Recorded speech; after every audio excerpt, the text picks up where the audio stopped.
Hey, everybody, welcome back to another episode of the Growth Capital Podcast. I am your host, Justin Dixon, and today we've got Mario Soave on the podcast. He is the founder and CEO of CleverFi, which is a new Wi Fi solution that allows you to take your home Wi Fi network with you anywhere in the world. We've talked a lot about how he started the company. He actually had a cybersecurity problem with an Airbnb that he has in New York, where the FBI was actually called in. And so this actually was the kind of aha moment that spurred him to create CleverFi. So we dig in a lot into how he started the business, why he started the business, and kind of where he's going with it. It's a really interesting episode, and I think you'll get a lot out of it. So let's get Mario on the pod. Interested in hearing conversations with private equity leaders, CEOs of private equity-backed companies, and startup entrepreneurs where they share their stories about their career journeys, starting, investing in, and scaling successful businesses, and the important role that having the right talent plays in building a successful business, then you are in the right place. Welcome back to another episode of the Growth Capital Podcast. Here's your host, Justin Dixon.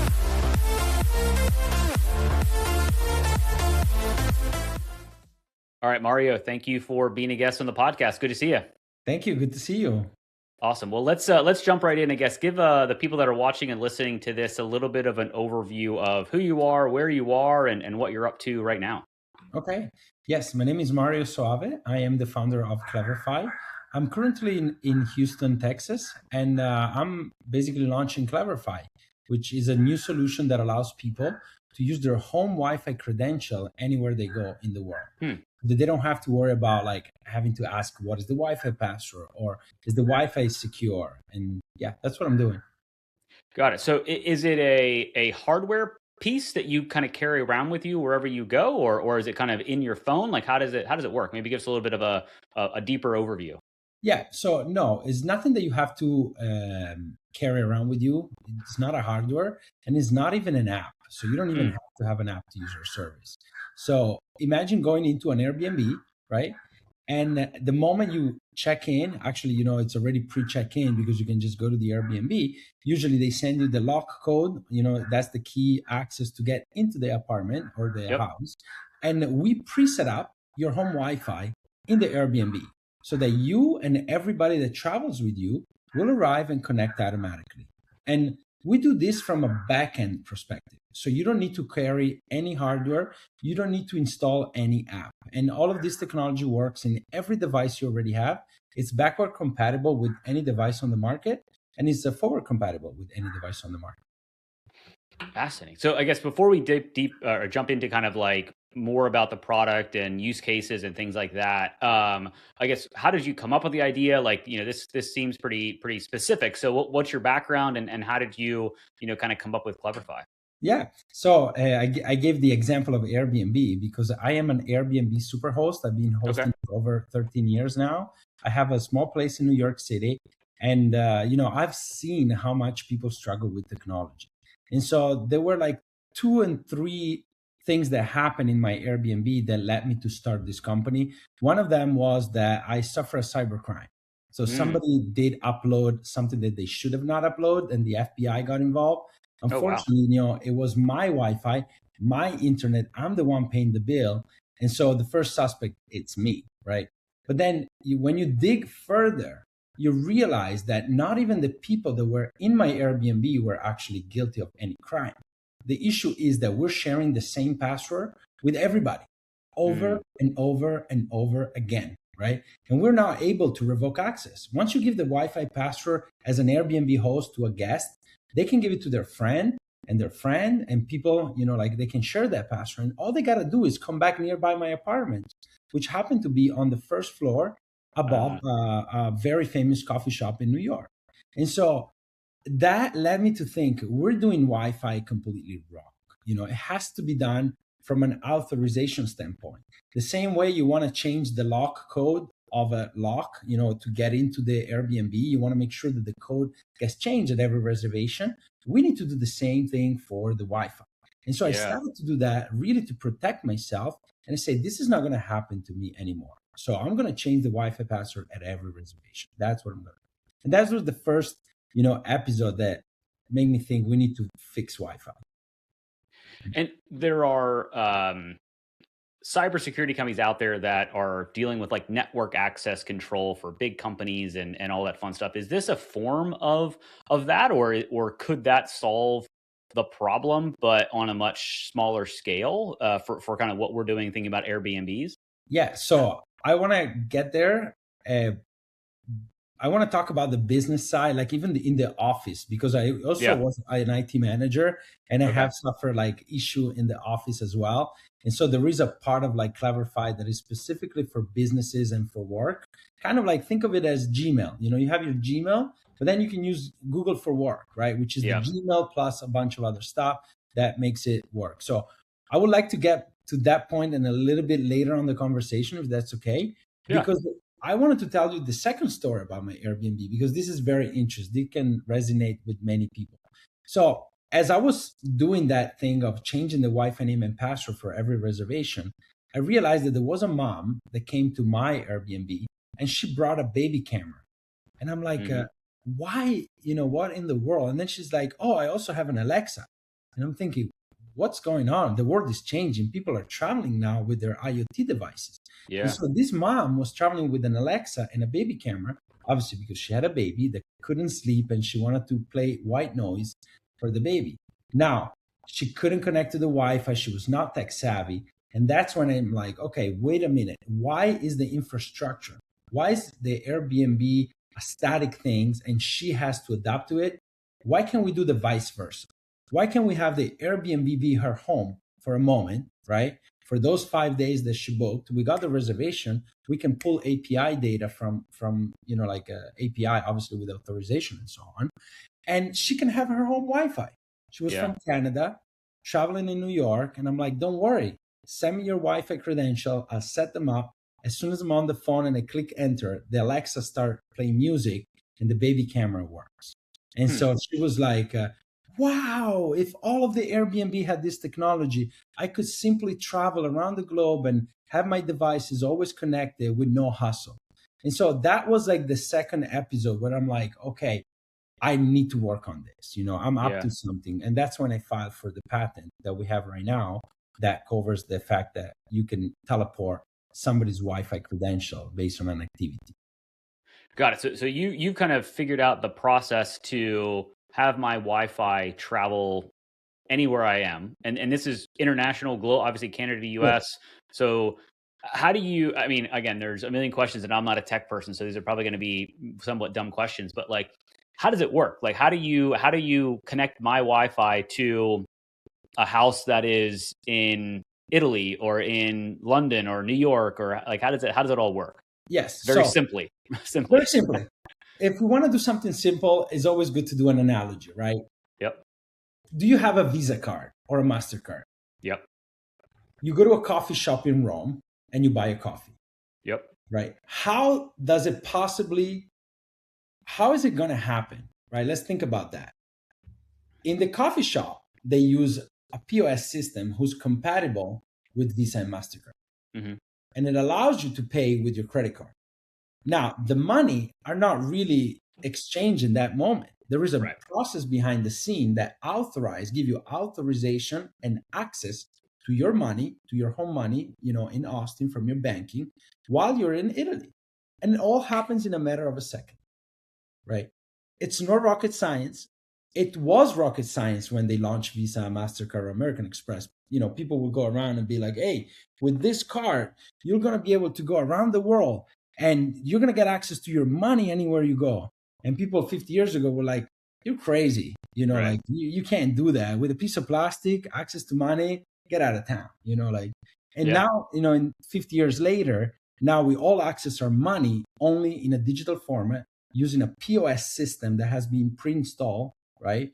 So the answer to your question, CleverFi, it's pre-configured in the infrastructures. So like Okay. internet provider like AT&T, Verizon, Telecom Italia, Telecom France, all those devices that they provide to the people doing Airbnb, or let's say TP-Link, Cisco Meraki, all of these big brands that they provide Wi-Fi for the hotel, or the one that provide the internet for the cars, right?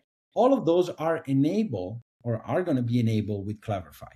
It's kind of like, okay, I need to turn on the Visa or Mastercard circuit in order for people to use their money. Okay. Right. So that's done ahead of time.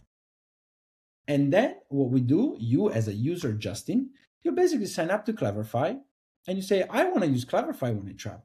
And so you provide us authorization to pull your profile of your home Wi-Fi and put it in the right place at the right time, so that you don't have to worry about Wi-Fi when you travel, right? You go to an Airbnb in Milan, you go to one in France. Even the robotaxi is something that we have started, to look into. And we're doing kind of like the ride share taxi already, because what people don't know is that vehicle will have the next big thing in connectivity. And when you're on the go, your phone only has one antenna and only one provider.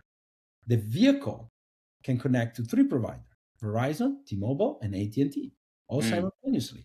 Robotaxi are connected to all three of them simultaneously, because for security and safety, they need to be ultra connected. In the future, they will have satellite so that they can get operated outside of the rural, of the city area. They can go rural. Yeah. And so we have the technology to unlock every ride with the proper Wi-Fi setup, that as soon as the car arrives, you connect automatically and you can go and you can do your work. Because if you're in a robotaxi, now you have time to do your phone call, your Zoom call, and etc. So got it. Thank you for the analogy, because that helps, my non-technical brain kind of make it make sense. I guess so. Where are you at from a business perspective? So, you and I got connected on LinkedIn. You were pitching to an angel investing group here in Austin, and so I don't know how many months ago that was, but where are you now from a business? Obviously, it sounds like you've either filed for a patent or have a patent. Before we dig back into kind of some of the use cases and how that works, I'd love to just hear about where the business is. Yeah, absolutely. So I started on the business full time, like in mid 2024. Okay. Before, I used to be at another software as a service company. I was part of the founding team. I was not the founder, but last year we sold it for $200 million, and that was like a fashion tech company. So we built a software as a service that run New York Fashion Week and so on. Thanks to that, I was able to do what I call my exit. For me was like an exit that would allow me to invest in CleverFi, both time and money. So I have raised, about $500,000. I've raised from friends, I've raised from accelerator, and I invested my own money. And so now I'm at the point where I'm raising more money in a pre-seed, seed round. And so, that's what I'm standing. What else? Yeah, of course, we have a product already in the market. We have multiple Airbnbs in New York, in Miami, in Milan. We have launched with taxi in Rome. Obviously, you're hearing a lot of Italy here, because as you see my accent, I'm originally from Italy. I emigrated in the US like 25 years ago. I've been here ever since. And so we're both in New York, Miami, in Houston, and Italy. And so how are you selling or who are you selling the product to, or the solution to? So are you going out to the Verizons, the AT&Ts of the world that are providing connectivity to integrate into the device, similar to like, our phones have all these automatic integrations into them that we don't even think about, but they were pre-sold, to Apple or Verizon or whatever kind of phone you have? Or so what's your go-to-market strategy? Yeah, absolutely. So in terms of the devices, there is absolutely nothing that I need to do in terms of the user devices. Those are 100% compatible. So like the iPhone, even the Ray-Ban glasses that just came out, they're compatible with CleverFi, because Wi-Fi is an open standard. Okay, the Wi-Fi technology, which by the way has the headquarters of the world in Austin. People don't know about Wi-Fi.org. Look it up. It's actually happening in Austin. Is the place where they certify every Wi-Fi product in the world. But we're already compatible with that. Our go-to-market strategy is that we have to go and knock on 3 different doors. Unfortunately, similar to the Mastercard Visa, they had to convince, let's say, the butcher and the bakery to accept a credit card. Then they had to convince the bank to, hey, I'm going to send you the money the next day. And then they had to convince the people, hey, you should get this card. It allows you to give you access to your money. So it's not an easy go to market. I want to be very frank and honest here. But once you glue it, the three things together, you create an infrastructure that is very valuable and creates a network effect. So we're currently going to, the rideshare company, the robotaxi company, the hotel chains, the Airbnb of the situation. I've met Joe Gebbia, actually, one of the co-founder of Airbnb. Oh, nice. Thanks to that, we signed an NDA. Honestly, there's law. It's a big company and so on. So we're working on it. And that's our go-to-market strategy. And so you're selling to Airbnb Sorry? The hosts. Got it. So basically the people that have properties. So just so that you know, there are people that have 1,000 property. There are people that have 3,000 property. They're not people, they're a company, Right. So we're selling to those company that are either property manager or property owner, or, like a mix of the two. And so if I'm going to an Airbnb in Rome, which I would love to go back to Italy. Which we have a few of them. They already have CleverFi. We'll have to talk offline about that. So if I'm going to an Airbnb in Rome, what do I need to do as a guest? Do I need to also have signed up for CleverFi? And then, even if I'm a user of CleverFi, but my host is not, it won't work. So you need to kind of sell to both sides of the coin there. So to make it easy, we're selling it to the Airbnb host first. If they use CleverFi, you get into your check-in instruction. You're going to get the lock code, which hopefully they have made it secure as well, which they change it at every reservation. And then you're going to get your CleverFi credential. Okay. We generate your CleverFi credential the first time for you. Okay. The same way when you get a credit card, you get it with a number, and then they send you your PIN separately. Yeah. Right. But then we tell you, hey, this property has CleverFi. You can use the default number with the default PIN, the default Wi-Fi name with the default password that's being generated just for Justin, just for you. Or if you're traveling with kids, if you're traveling with devices, if you want to have an experience of how to connect, click here and you can onboard yourself into the CleverFi, connect your home Wi-Fi. And so you'll go through like a page where you say, okay, I'm using AT&T, or I have Spectrum, or I have, like Google Fiber, whatever provider you have, we'll link it, and then you can use that Wi-Fi in Rome. But either way, you're going to be secure. Even just the fact that you use the default one is still going to be secure because it's a Wi-Fi name and password that has been generated just for you. Got it. So there's almost two aspects of, and just using Airbnb as kind of the example here. So even if I don't have CleverFi, and maybe I don't want to have CleverFi as a guest, right? My host has it. Instead of them having a little, chalkboard when I walk in with the Wi-Fi, address and the password that never changes, right? Which is unsecure and could, open you up to problems that you obviously had in New York. If they're a CleverFi user, they don't have to do anything, and it automatically sends me my own personal Wi-Fi. And then once I check out, I'm assuming that Wi-Fi password is kind of discontinued. And so even if I book that same Airbnb a month later, I'll have a new Wi-Fi password, even if I don't sign up for CleverFi as a user. So there was two parts. You went into a little bit of the technical side of it. It can be set up as a one time, so every time is a different one. Okay. Or as a sticky Wi-Fi, which means, when Justin when you check out at 11 a.m. that day, that Wi-Fi disappear. It's been turned off. But then if you come back 6 months later, because it's you again, the mobile number shows up in the reservation and it's still you, Justin, coming back, we can reset it up the same way that you had it like a few months earlier so that all the device will connect automatically. Okay. Got it. These are all settings that can be managed by both sides. So like Justin, you experience CleverFi in Rome, and then 2 days later you're in Florence, and then 2 days later you're in Milan, and then in Venice, right? And God forbid all of those locations have CleverFi. You say, yes, I want to use CleverFi. You opt in. So you're going to have the same Wi-Fi name and the same password in Florence, in Milan, and Venice. So if you're traveling with family, for everybody, everything connects automatically. Yeah.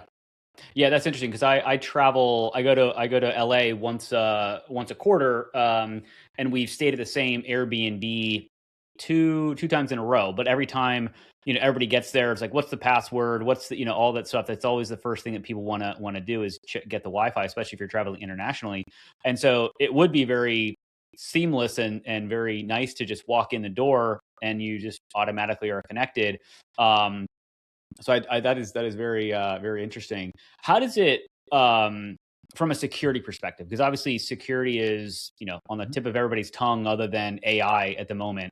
Yeah. And so obviously if you're using your home Wi-Fi, arguably that will be secure. But how does but if you're using this CleverFi scenario, if you're not a CleverFi user, I guess, do you have to do anything differently on your side to make it secure, or are you relying on the internet service provider and the local devices from a security perspective? So let me put it this way. Um, sec- Let me put it this way, because when you talk about security, this is where like people are going to start commenting, and you're going to get 3,000 comment on this podcast. Hopefully, we'll Yeah, put that'd the be great. I topic. would love that. Yeah, let's talk about security. There's two parts, right? Security and trust. Yeah. So the security, we obviously do a lot of increased security compared to just using a regular Wi-Fi with a password that has been shared with so many people that you do not know who's in the network, right? Yep. It's the fact that we provide to you your Wi-Fi name and your password, and that is for a temporary time. And that the password is made by us with an algorithm that we know it will take that much time to break, which Yep. is higher, a lot higher than the time that you will be in an Airbnb. Yeah, then That's home already sweet home 1.5 or something like that, right? Like, yeah. exactly. We're not allowed to use that stuff. Now, if you want to use your personalized password, we're going to tell you, hey, this password that you're using should not be the password that you use when you travel, right? And because even in your home, you shouldn't have it. So we're going to educate the people about that. But then, of course, there is always a level of trust. And this is where I point again to the Mastercard or Visa logo, because we want to build that trust that people understand that if the location, the hotel, the Airbnb is using CleverFi, it's a connectivity that you can trust. Why? We're not producing the hardware. We're not producing the Wi-Fi that is in the apartment, but we have our eyes on it. We know when the firmware was updated, if the firmware is out of date. It's kind of like when Visa and Mastercard have to certify a POS system, because the POS system doesn't have to steal your credit card when you slide the card, right? And also, this is why they avoid, now they created the chip and now the Apple Pay. So that security always get increased, and we're also continue to get increase on our security. The best answer that I have is that this is all server side given Wi-Fi. This is not where you go to a coffee shop or a hotel and you have to sign up to that portal, to that page. That those can be set up by people that are like the bad player. You can go to Starbucks and set up Starbucks Wi-Fi. Right? People will connect and boom, all of a sudden everything gets stolen. Now you're going to have a personalized Wi-Fi. In fact, the name and the password, even the name, you will see that is personalized. We would include a couple of numbers from your mobile number to let you know that we created this just for you, with those 2-3 numbers that are part of your mobile number. So that you can actually see this is personalized for me. Nobody else. I should not be connecting to any other Wi-Fi unless I see it's my Wi-Fi. Got it. And so we've talked a lot about the Airbnb kind of scenario, which I think, frankly, is a pretty good use case and a good example of, to your point, if you have an Airbnb that's close to a coffee shop that people can go sit at, they can, they can snoop on that Wi-Fi and use it. And, the host really doesn't know because they're not, probably tech savvy enough to figure that out.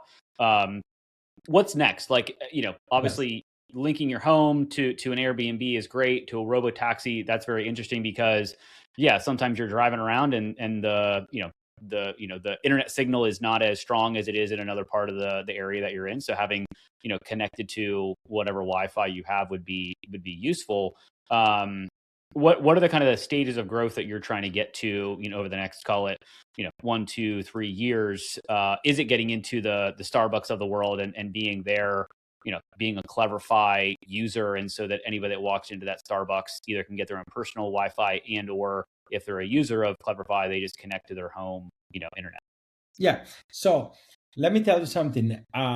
First of all, we live in like a world shift that is incredible recently, with the AI, robotaxi, all of these things that are changing super quick, and even the EV world, the EV, the electric vehicles, and so on. So my vision and what I would like to say is that obviously for me, this new, let's say this new opportunity like robotaxi, EV charger, the Airbnb, all of this is like fairly new to the world, right? Mm-hmm. And if you're the first one and the only one with a solution for those kind of use cases, this company can already grow to 100 million and plus. Like the typical 100 million mark that investor wants to see, the $1 billion company, the unicorn, and so on. Now, people often say, well, who's the biggest trucking company in America? And somebody said, who it is probably who started with Walmart. Whoever, was the first trucking company working for Walmart became the biggest trucking company. Right. So if we're the first one to work with the robotaxi industry and have a specific solution, which by the way, we do have the patent granted in 18 regions of the world. So this is not just in the US, in 18 regions of the world, including Europe, Asia, Russia, Middle East, and so on. So is that specifically to the robotaxi market, or just in general of how it works? This process of provisioning, like a specific personalized Wi-Fi based on an activity, which can be a check-in or a reservation, because when you order the robotaxi, you're making the reservation, so on. Yep. And so that by itself, it's a unicorn. Okay, if we tackle robotaxi or the new connectivity on vehicle, the EV charger, because people will go more and more. There's going to be 20, then 50, and then 100 million of EV charger in the future, of people going there and sitting for 25 minutes in a garage, in a basement. This EV charger can be in the middle of nowhere. It can be inside a building where there is no signal. Just the EV charger itself is also a huge vertical. Okay. Now, obviously, when we talk about Starbucks and hotel, that's where it gets really crowded. Everybody's like, oh, you should go to an airport. You should go. I was just gonna say, I was just thinking about airplanes. You should like, I would love to just get on a United flight and just automatically connect, so I don't have to deal with like their Wi-Fi and all that stuff. How much do we hate that United Captain Portal? Can we say that out loud? I hope someone from United hear me. We hate the United Captive Portal. It's a pain. We should split access to Wi-Fi and the fact that you have your loyalty membership and so on. It can be all much simpler with CleverFi. So I'll be happy to work on airline. Hopefully they'll hear me out. Yeah. So, but those are crowded spaces. Airport, airplane. It's a 3 years RFP, 2 years RFP. So I'm realistic. I'm default dead as a startup. We're default dead. We gotta claim those. You got to get the small, you got to get the base hits, and then you go after the home runs and the grand slams and all that stuff. But yeah, get a few, and also you're going to need proof of concept, because you're not going to be able to get your foot in the door, let alone even get close to the door to an airline if you don't have some type of proof of concept and experience and all that.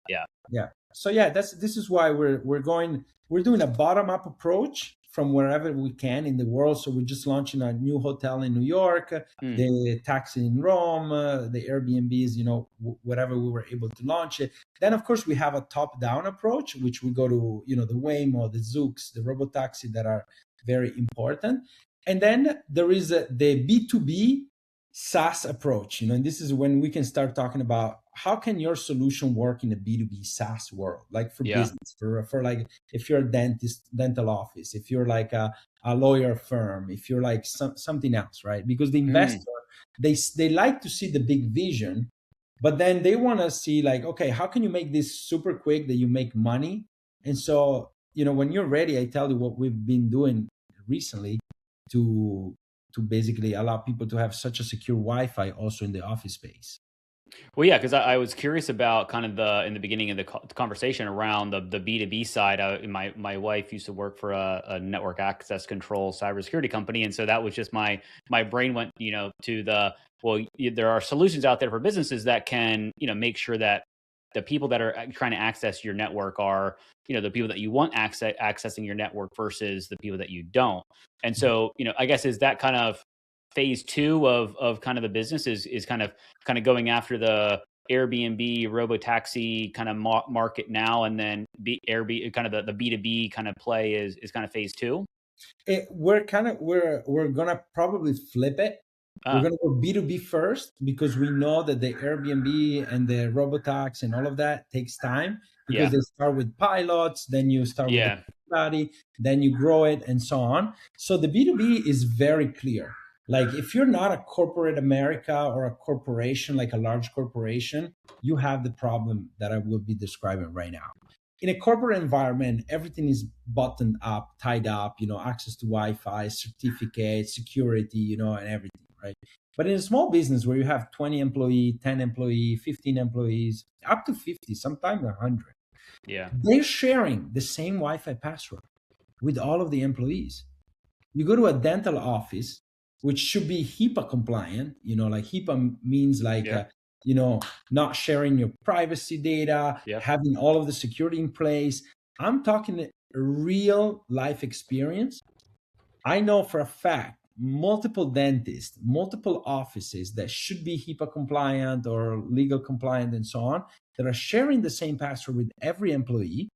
And then when one of the employee leaves, they're not changing the password, Yep. and that technically it's a violation, it's a HIPAA violation Mm, because you haven't revoked access to every system that you gave that employee access. Now people can say, yeah, but I reset the password on the email. Yeah, yeah. but I did this, I did that. But technically speaking, if you really want to button up everything on the access control side, you would have to reset the password. Now resetting the password comes with a big struggle. Printer will stop working, the ring camera in the front will stop working, there is some downtime, it's an issue. And password rotation, it's a cumbersome. It's something Mm, that people do every 6 months, every 12 months, and so on. So at CleverFi, we made something super, super simple to use in the office world. You send out a link to all of your employees. Every employee is signing either with their Google or the Microsoft 365 on a web page, and every employees get a different password. hmm. And they can just go into their phone or their laptop and type that new password that they got. It's all self-service and connect to the Wi-Fi. Now, if Justin gets needs to be revoked access because he's been let go or he decided to leave the company, as soon as you close the email account from Gmail or Microsoft, it also revoked the access. It's all automated. Okay. Mm, Of course, you can do some manual intervention if you want to just revoke access and leave the email open and things like that. But yeah, something very simple. And if you think about it, how many offices and business you go there and they have the password and it's shared with all of the employees, or they have a guest password which never works, right? And yeah. then the employee always give the password of their employees to a guest. And now the guest has access to the employee Wi-Fi, because the guest is not working because it's like a set and forget thing. Right. So we actually put order to the Wi-Fi in the office as well, both for the guest and for the employee. Yeah. Now, our solution is not like the one used by a pharmaceutical company, with all kind of certificate and VPN and all of that built in and etc. It's more like for a SMB, Yeah. small medium sized business. But at least it's an improvement in the security and in the access control. Yeah. Well, and there's thousands of SMB, companies out there that, if you get the right salespeople to go out and sell this, it can, catch on versus trying to land, one of the big, Fortune 1000 type companies. And maybe you get one eventually, but to your point, the security side would need to be more robust potentially for, to get into a hospital or, a bank or something like that, that's, got Yeah. thousands of employees. But Um, and even there, like even let's talk, you mentioned the hospital because we are talking to hospitals, right? So mm, the hospital is like actually one of our best use case because they have 3 or 4 times the budget of a hotel, Yeah. and they are a sort of hotel. The difference Yeah. is that they're always booked, right? Yeah. The room are always booked, the bed are always booked. And so we can start CleverFi for the patient experience. So people like that get checked in, they spend a week, 3 days there, they can bring their device from home and bring the laptop, the tablet, the Alexa, whatever they want to bring, right? And then the hospital also has devices that people have their private devices. And those personal devices cannot go on the network, like of the hospital, because it's Right. not like a device. So we give them a hybrid solution for the employees' private devices and still be able to track, kind of like do some sort of security. Yeah. Interesting. So I guess we talked a little bit about kind of where you are and where you're going. I guess how many, how big is the company? How many people do you have? Is it just you, or like maybe what does that kind of look like now that we've, turned the page we're into 2026 already? So where are you at from a company size perspective? So we're about 10 people. Some of them are full-time and some of them are part-time.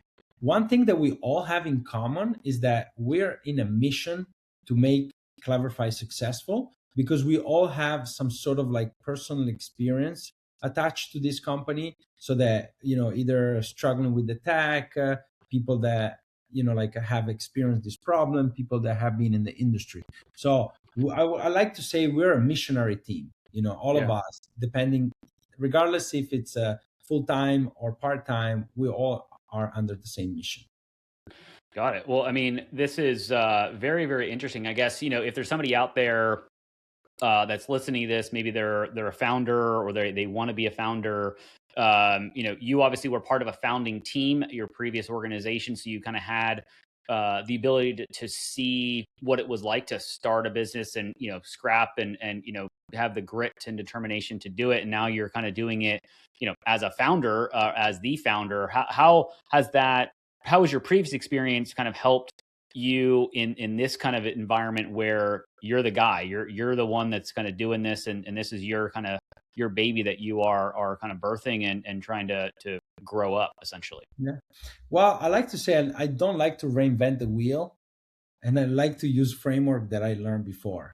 And especially, I like to say, I've been gaining experience and made mistake with other people's money. I know it's bad to say, but in the previous company, we obviously did a lot of mistake. I will be doing mistake in my company. I know that, but hopefully less. And for me, the fact that I've seen the framework, I've seen how it should be done. Like even you talk about who's working for the company, providing stock option incentive, having a stock option pool from the beginning. These are all things that I'm okay with it, because I've seen how important they were to retain talent, to attract talent, and to make sure that the investor also sees that by having a stock option pool, it will make the ecosystem stick. Yeah, and when you're an early stage startup like you are, you really can't and really don't want to pay market rate for talent, right? So you have to incentivize people to come join your company in other ways, and a lot of people love the startup world because they can have some skin in the game, and maybe they're not making as much as they could in another corporate 9 to 5. But to your point, they're more mission driven. They believe in what the business is trying to achieve, and they have some stock options in that, so that if it does go to 100 million, or when it goes to 100 million, and they're still there, they're going to benefit financially way more than if they just worked had a nice salary at a normal 9 to 5. They don't always work out, but the ones that do, you've obviously are proof that you were able to get into a company on the founding team and had a nice exit, and that has allowed you to step into not only kind of time wise, but also investment wise into CleverFi, which that may not have come to fruition if you were just a typical 9 to 5er. Not that there's anything wrong with people that work 9 to 5 jobs. No, but So I completely agree with you. One of my friends says, like working 9 to 5, sure, you can pay a mortgage and, have your life and have a great life and everything, and end up buying a house, having great vacation, good family and everything. If you get stock option and you work for the right company, you'll buy the house in a year or in 3 years, Yeah. or like whenever the company exit, you pay off your entire mortgage in one day, like Yep. it's no brainer. And so for me, actually, the company that I worked before, I really believe in what they were doing, right? And the people that are joining CleverFi have the same belief. They see that Yeah. we have like a great idea. We're solving a big problem. We have the patents. We have the technology. We have the experience. We have the story. We got the whole package. Now, if at some point, for any reason, not everybody will stay. It's not Right. that everybody will stay. People come and go. They have other personal goals. But for me, it's important to show that part. I have to say though, Justin, lawyers are expensive. And when Yeah. every time you do these kind of things, you also have to make sure that, hey, as a founder, have you set the budget aside? Because I was able to do only up to certain thing. Then you spend a lot of money in legals and stuff, and now you got to do the next step. So Yep. I want to do it like step by step, and I'm in the process, to do that, to make sure Yep. that people that are working with me get the stock option in place and so on. And so, yeah, something that I'm doing right now.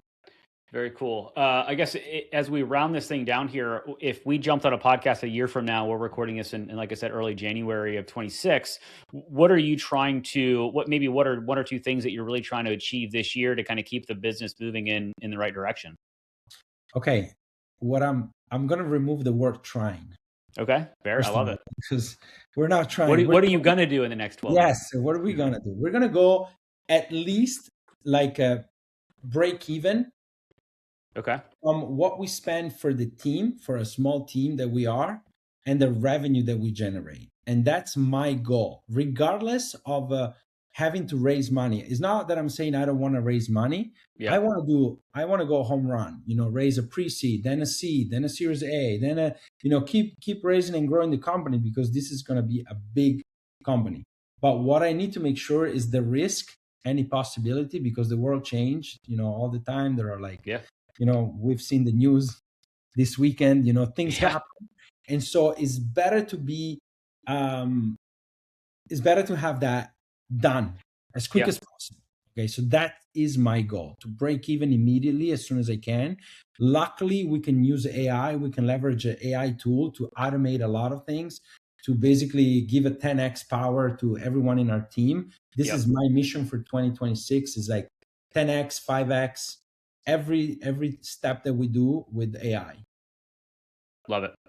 Yeah. Love it. Well, I'm excited to watch the journey. Obviously, we're not too far away from each other, being in Austin and in Houston, so we'll love to continue the conversation. But as we round this thing out, I will ask you the 3-pack of questions that I ask every guest on the podcast. I guess first question here is, what's an influential book or podcast that you'd recommend to the audience? Well, definitely a book, and it's been on the news. It's very big. It's about Netflix founder. Okay. His name is Mark Randolph, the co-founder and first CEO. I'm not talking about Reed, because everybody knows Reed because he stepped in. But you have to read the story of Netflix from the very beginning. Who was running Netflix, the first CEO? Why was Mark Randolph the first CEO, and then Reed step in? But most importantly, how did they came along the idea of Netflix? Because people don't know that it was, sure, one of many ideas, but they were very lucky, to some mistake happen, and but they still went into Netflix to get it done. In fact, the first time they shipped the CD or the DVD to test if it will work, nothing happened. And then when they actually launched the company, they started to get DVD that were broke all the time. And, all of these things about Netflix. And the title is That Will Never Work. Okay. And so for me, is like a life-changing book. I love Mark Randolph. He's very big in social media. You should all follow him. And also was on a TV show with him. It's called an Entrepreneur Elevator Pitch. And he backed my project with a $10,000 grant. Oh, wow. That's awesome.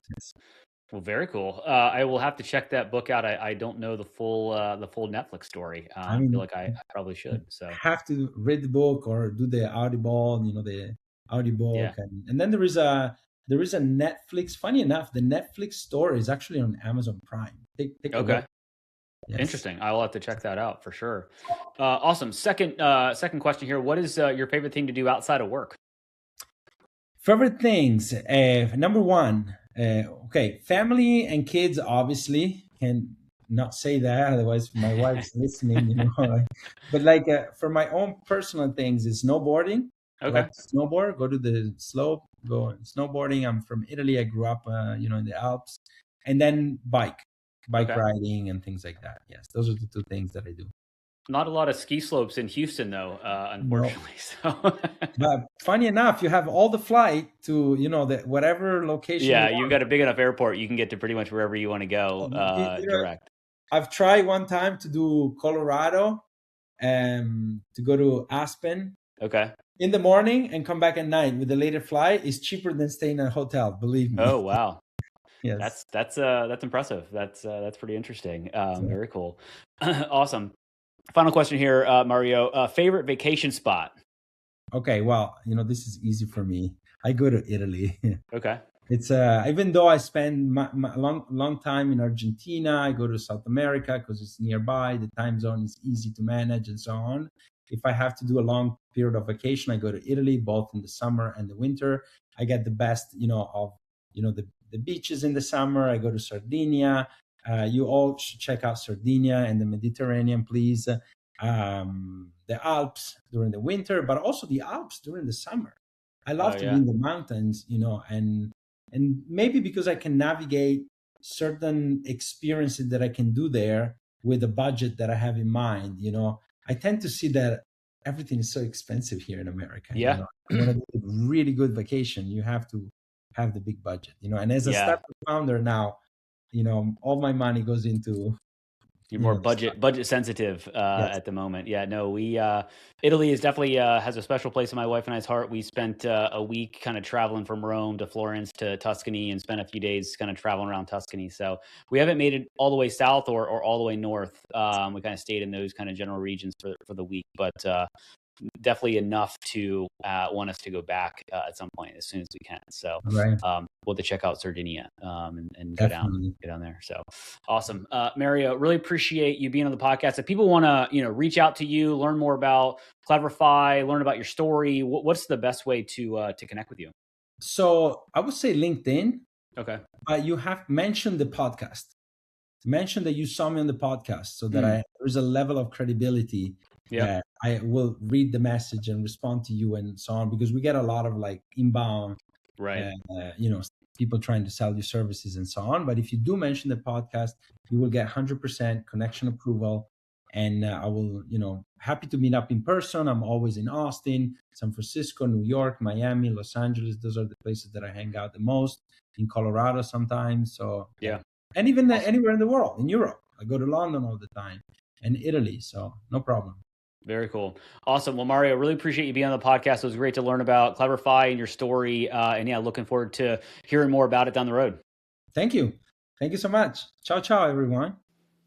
I hope you found at least one actionable insight from this episode of the Growth Capital Podcast, your one-stop shop for insights from private equity leaders, CEOs, and startup entrepreneurs on starting, investing in, and scaling successful businesses, as well as the role having the right talent plays in growing a successful business. It would be greatly appreciated if you would rate and review this podcast. And if you're watching on YouTube, please like and subscribe and drop us a comment so we can expand the audience of this podcast.